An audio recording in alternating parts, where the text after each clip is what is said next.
Привет, друзья! Недавно на 12 канале израильском вышло интервью Эли Шараби, человек, который был освобожден из плена Хамас после проведения в нем 491 день. Интервью полностью на иврите, и я подумал, что будет интересно, наверное, людям, которые не знают иврит, услышать его историю. Поэтому давайте посмотрим с вами вместе. נשאר שם ילד שפגשתי לפני שנה וחודשיים, אחרי 50 יום בעזה, אלון נואל. הוא נכנס לי ללב, מבחינתי אימצתי אותו מהרגע הראשון, תמכנו אחד בשני, 24/7 ביחד. כל דבר אני יודע עליו ועל המשפחה שלו, כל תאריך, כל תחביב של אחותו, של אחיו, של ההורים שלו, הכל אני יודע. איך אפשר להשאיר אותו מאחור? ואתה יודע שהוא בעצם עכשיו אחרון במנהרה הזו? אחרון. זה נורא קשה להישאר לבד. כשהיינו עוד 4, רוצה לא לתת לך כוח. יש לך עם מי לדבר, יש לך עם מי לקום בבוקר, עם מי לישון בלילה. אז מנקודת מבטו של אלון הייתם 4, 2 שוחררו אתה ואור, ואז שוחרר אליה בשבת שעברה. אני לא יכול לדמיין את הרגע הזה, לא יכול לדמיין. ביום שאני עוזב, המחבלים קוראים אותי ממנו, פשוט מסרב לעזוב. תפס אותי.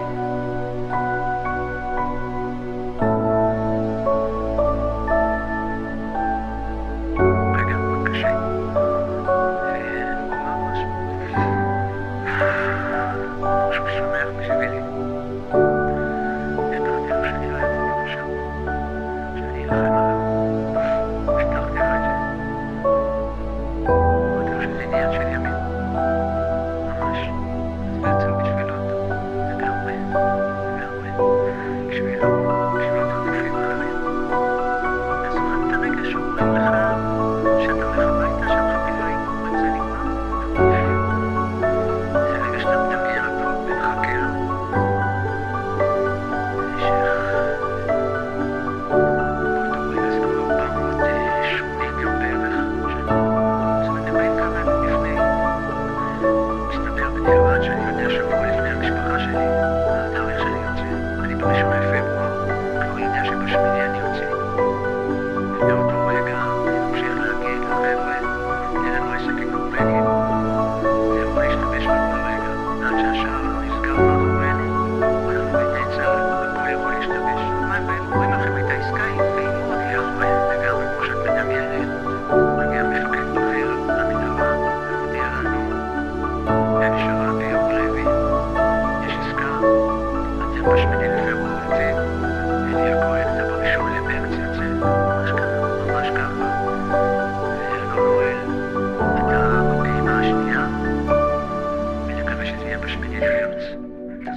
לא נחשפתי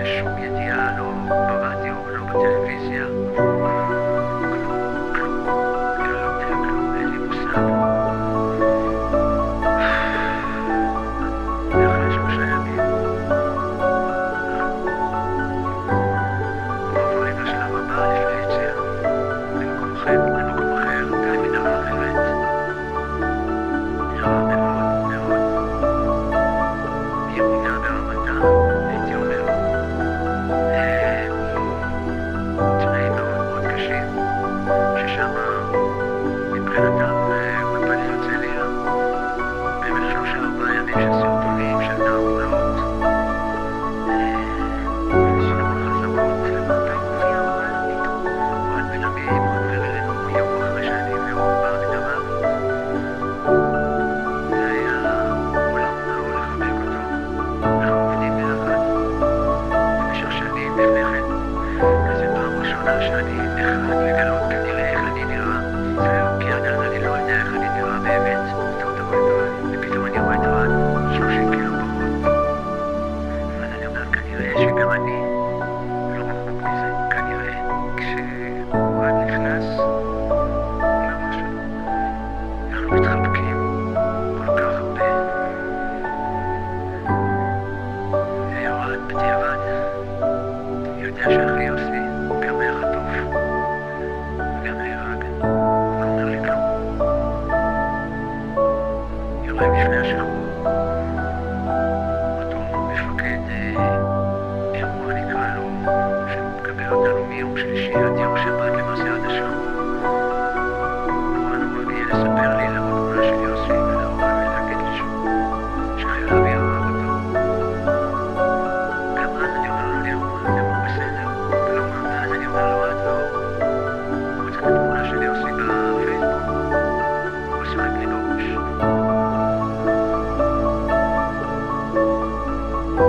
אז כנראה הוא עד פעם מבין שאין ברירה, ולוקח אותי הצידה, ואומר לי, כל מה שנאמר לך